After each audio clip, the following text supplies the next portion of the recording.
नमस्कार, आप देख रहे हैं विमर्श न्यूज। मैं हूं आकाश, आपके साथ पेश है आज की मुख्य खबरें।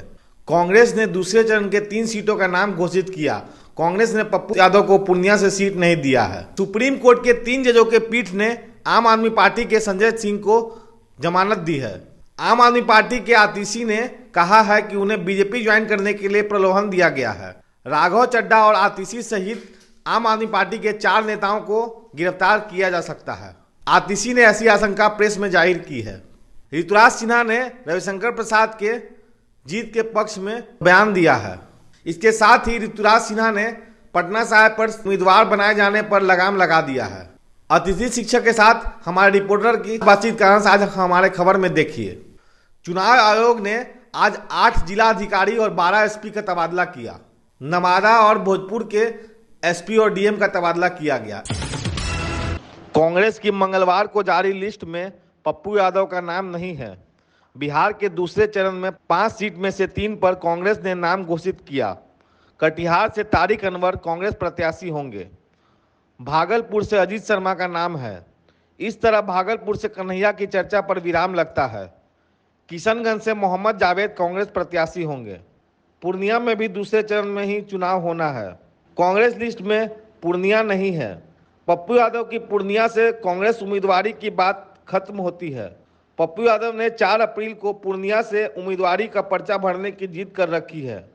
इस तरह कन्हैया और पप्पू अब कांग्रेस लिस्ट में नहीं रहेंगे। संशय की घड़ी खत्म हो गई, टिकट मिला है आपको, क्या कुछ कहिएगा? क्या संशय था जो आप संशय घड़ी खत्म हो गई? हाँ, निश्चित तौर पर पूरी जनता का जो अपेक्षाएं थी कि मुझे चुनाव लड़ना चाहिए लोकसभा में, आज जब अनाउंसमेंट हुआ एआईसीसी में कि हम चुनाव लड़ रहे हैं, संशय इसको मत बोलिए, जनता की आवाज थी कि विकास के लिए अजीत शर्मा को चुनाव लड़ना चाहिए। जबकि मैं विधायक हूं यहाँ, फिर भी जनता चाहती थी मैं लोकसभा चुनाव लड़ूं।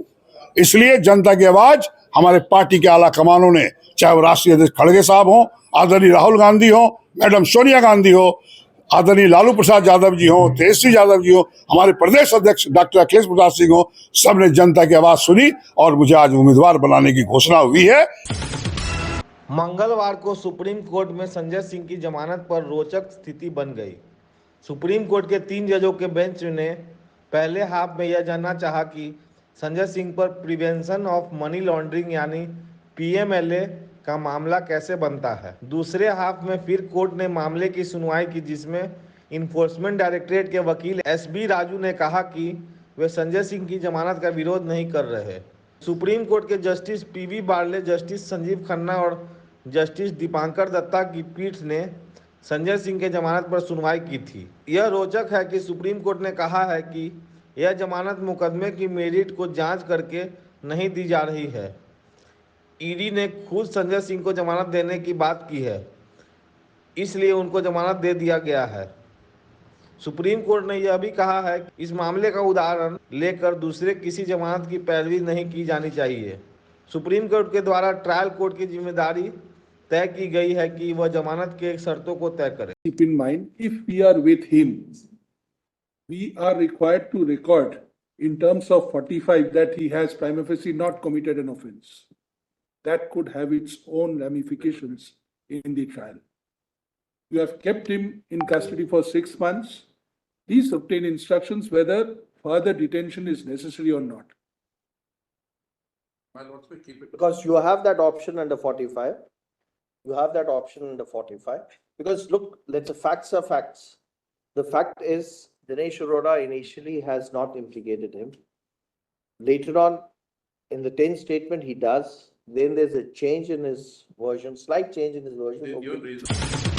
अभी जा रहे हैं हम अपनी जनता के बीच। कल बाबा हरिहरनाथ का आशीर्वाद मिला, माँ बाप का आशीर्वाद मिला, मेरे सास ससुर सबका आशीर्वाद मिला। अब जा रहे हैं हम जनता के बीच, तो फिर आप लोग को वहीं पे मिलेंगे। चलिए आप लोग भी आशीर्वाद दीजिए अपनी बहन बेटी को। सारण की आवाम को क्या बोलिएगा? चलिए से आपकी लड़ाई है सीधी, कैसे देख रही है रोहिणी जी? बात होगी आप लोग से, आप लोग आशीर्वाद। आज जब पटना एयरपोर्ट पे भाजपा के राष्ट्रीय सचिव ऋतुराज सिन्हा पहुंचते हैं तो आज वो जो है भाजपा के सांसद है रविशंकर प्रसाद, उनके पक्ष में वक्तव्य रखते हैं। माननीय रविशंकर प्रसाद जी की जहां तक बात है, माननीय रविशंकर प्रसाद जी भारतीय जनता पार्टी के वरिष्ठ नेता हैं। सन 2000 से लगातार 24 वर्षों से एक सांसद की भूमिका में बिहार और पटना की उन्होंने बहुत सेवा की है और मैं क्या, भारतीय जनता पार्टी का हर एक कार्यकर्ता पूरी तरह से उनके लिए और मोदी जी को पटना साहिब की सीट पर बड़ी जीत दिलाने के लिए तत्पर है। सम्राट चौधरी के द्वारा दिया गया विवादास्पद बयान को भी खंडन करते हुए कहा रहे हैं जिस प्रकार से रोहिणी आचार्य लालू प्रसाद यादव को किडनी दिए हैं वो सराहनीय कार्य है, उसके लिए उनको शुभकामनाएं। लेकिन राजीव प्रताप रूडी जो हैं वहां के अनुभवी सांसद हैं, उनको अनुभव है, इसलिए जनता का जो है आशीर्वाद राजीव प्रसाद रूडी के साथ ही रहेगा। रूडी जी एक बार नहीं अनेकों बार के सांसद हैं। रूडी जी अपने जमाने में one of youngest MLA Bihar के हुए थे। उनकी इतनी लंबी राजनीतिक सफर है, चुनाव लड़ना, चुनाव जीतना रूडी जी को पूरी तरह आता है। बची बात रोहिणी जी की, रोहिणी जी के लिए मेरे मन में हमेशा एक अच्छा भाव रहता है। एक ऐसी बेटी है जिसने अपने पिता को किडनी दान देके उनकी जान की रक्षा की है। मेरी उनको व्यक्तिगत रूप से पूरी शुभकामनाएं। आम आदमी पार्टी के आतिशी ने कहा है कि उन्हें बीजेपी ज्वाइन करने के लिए प्रलोभन दिया गया है। आतिशी ने ऐसी आशंका प्रेस में जाहिर की है। राघव चड्ढा और आतिशी सहित आम आदमी पार्टी के 4 नेताओं को गिरफ्तार किया जा सकता है। मेरे एक बहुत व्यक्तिगत करीबी व्यक्ति के माध्यम से मुझे भारतीय जनता पार्टी ज्वाइन करने के लिए अप्रोच किया। मुझे ये कहा गया कि या तो मैं भारतीय जनता पार्टी ज्वाइन कर लूं, अपना पॉलिटिकल करियर बचा लूं, अपना पॉलिटिकल करियर बढ़ा लूं, और अगर भारतीय जनता पार्टी नहीं ज्वाइन करी तो आने वाले 1 महीने में ईडी द्वारा मुझे गिरफ्तार कर लिया जाएगा। ये एक मेरे बहुत करीबी व्यक्ति के माध्यम से मुझे बताया गया। उन्होंने कहा कि प्रधानमंत्री नरेंद्र मोदी जी और भारतीय जनता पार्टी ने अपना मन बना लिया है कि आम आदमी पार्टी को और उसके सभी नेताओं को अब वो कुचलना चाहते हैं, खत्म करना चाहते हैं। बेरहम सरकार है, इतना ऐसा अफसरशाही, हिटलरशाही सरकार है जो बिना कोई आदेश के 6 साल की नौकरी को समाप्त कर दिया। आप 5 साल में आप जनता के पास आइएगा, आपका नौकरी 5 साल का है और 5 साल में आप समाज सेवा के लिए हैं। आपको पेंशन मिलता है, सारी सुविधा मिलती है, सारा फैसिलिटी है। हम लोग एमएससी बीएड करके 1000 दैनिक मजदूरी, वो भी जिस दिन विद्यालय खुला है उस दिन का पैसा मिल रहा था, वो भी हम लोग से रोटी छीन लिया गया है।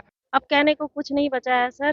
अब चुनाव सामने है और इसका परिणाम वो चुनाव में ही देखेंगे, क्योंकि हम लोगों ने बहुत आरजू और मिन्नतें करी है उनके सामने। इसके पहले भी मैं सीएम आवास हम लोग गए थे, सिर्फ अपनी बातों को उन तक रखने के लिए गई थी, लेकिन वहां से इसके पहले भी हम लोगों को उसी तरह खदेड़ के भगा दिया गया था। मुख्यमंत्री जी से आरजू विनती करने के लिए गेस्ट टीचर लोग गया और वहाँ पे लाठी बरसाया गया। ये बर्बरता, ये हमें जो है अंग्रेजी शासन का याद दिलाता है। इस तरह के न्यूज में बने रहने के लिए आप देखते रहे विमर्श न्यूज। अगर आपने हमारे चैनल को यूट्यूब पर सब्सक्राइब नहीं किया तो जल्द जाकर सब्सक्राइब कर ले, ताकि आपको पल पल का नोटिफिकेशन मिलते रहे।